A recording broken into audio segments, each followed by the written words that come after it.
Oof, forgot something. What up, everybody? Welcome back to Feral Publications YouTube channel. On this channel, we talk about zines, DIY publishing. And as I was getting ready to start filming, a look back at all the Feral Comics issue up to the first year, the first 12 issues, I thought, man, it's been a long time since I've mentioned what it was that started me on Feral Publication and kind of the trajectory of it all and kind of the way I foresaw it playing out. It might be because I'm getting older, I'm getting more nostalgic, but the truth is that I had a restaurant called Dirt Dog, and we sold bacon wrapped hot dogs, and I was one of the creative members that helped create that business and create that, the culture of it all and all that good stuff. And it was fun. That business stuff was fun, and I saw how it can empower a community. And my whole aim and being a part of that project was to kind of empower the LA community. Food is a representation of culture, and so by representing LA culture, we have to have, an investment in the LA community, said Dirt Dog CBO Richard Larios. And then they went to talk about me dropping out of school and all that shit. You didn't need to say all that. And here goes the next one. Richard Larios, Chief Brand Officer and Community Organizer at Dirt Dog, is not leaving this to chance. He understands that exposure and opportunity can give a young person the guidance needed to take the road less traveled. And that, all that stuff was, from 2012 to about 2015 is when all that kind of took place. The business wasn't fun anymore because anytime you get money involved, people begin to make decisions that you're not necessarily in agreement with, especially me as an anti-capitalist, and my partner was straight up capitalist. We couldn't seem to find a common ground. So in the end, we had myself, my creative partner, and then we had an investor. And so him and the investor were obviously thinking about the dollar amount, and they kept thinking about the bottom line, and they kept outvoting me in certain decisions that I just couldn't allow. And so then I just left. I walked away. I made money off of it, so I'm not going to make it sound like it's a sad story. But so I took that money. I said, well, what do you want to do, Rich? What is something that you've always kind of wanted to do? And all that was based upon this idea that representation does matter. And it's something that I held true to even back then, and I still hold true to this moment now, right? And the other thing was that art seemed so inaccessible. It didn't seem fun or inviting the way I understood art to be. It seemed like this very hierarchical, very hard to get into, very elitist kind of a medium where art should be open to anybody and is very liberating to everyone. And dare I say, good for everyone's mental health.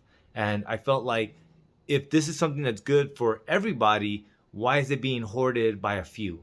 And so that was kind of the thinking that I had in my mind when I started Feral Publication. The idea behind Feral Publication was to empower marginalized people by giving them representation in the arts, as well as empowering marginalized creators, right? To try to be an advocate for people that didn't go to art school but want to make art, and it's like all that shit matters. It all matters. That's not to say that art school is garbage. I don't know. I've never went to art school. But it's that point of this thing can belong to everybody. And that was the thinking. And I haven't talked about that for so long just because it's been a long journey. You know what I mean? I was scrolling through my Facebook for Feral Publication. I was like, man, it has been a while. And I thought about the first Comic-Con I did with my mom. She was there with me tabling. Really appreciated that. To my first customer ever to ever buy a zine from Feral Publication.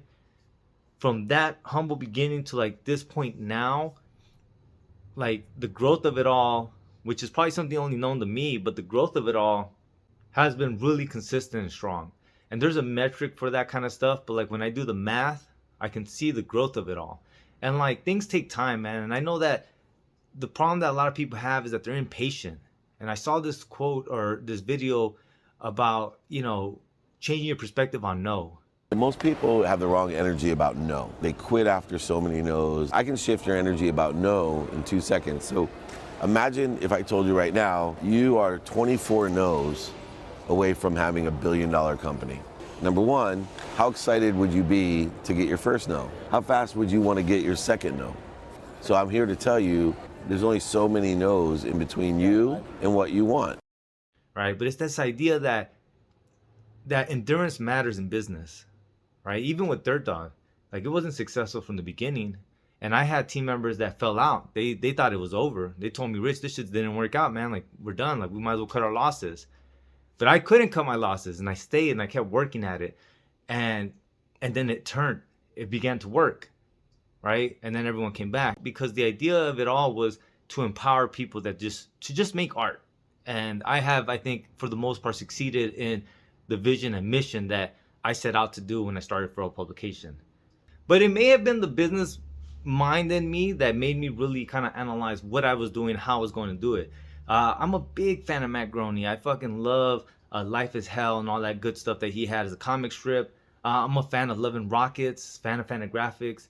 And I know that they started with zines. And so that idea of like starting something with zines is the most accessible way of publishing your art. And that was why I really wanted to drive that point home of like doing it through zines. Had I published zines before? Yes. As a kid, I published hella zines. But when I was leaving the restaurant, I had money to publish comic books. But I felt comic books and the publishing thereof is not accessible to everybody.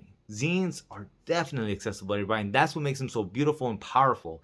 Now, the reason why I felt that Feral Publication needed to exist, which is something I always ask you in business, right? Like, why should this exist? Was because there was nothing out there at that time.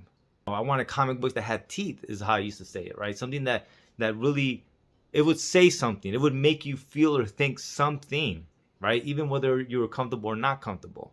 And that's the thing about art, that if it's a raw thing you're tapping into, it makes it powerful and it makes it worth hearing, seeing, or whatever it is, right? Because there's a raw emotion to it.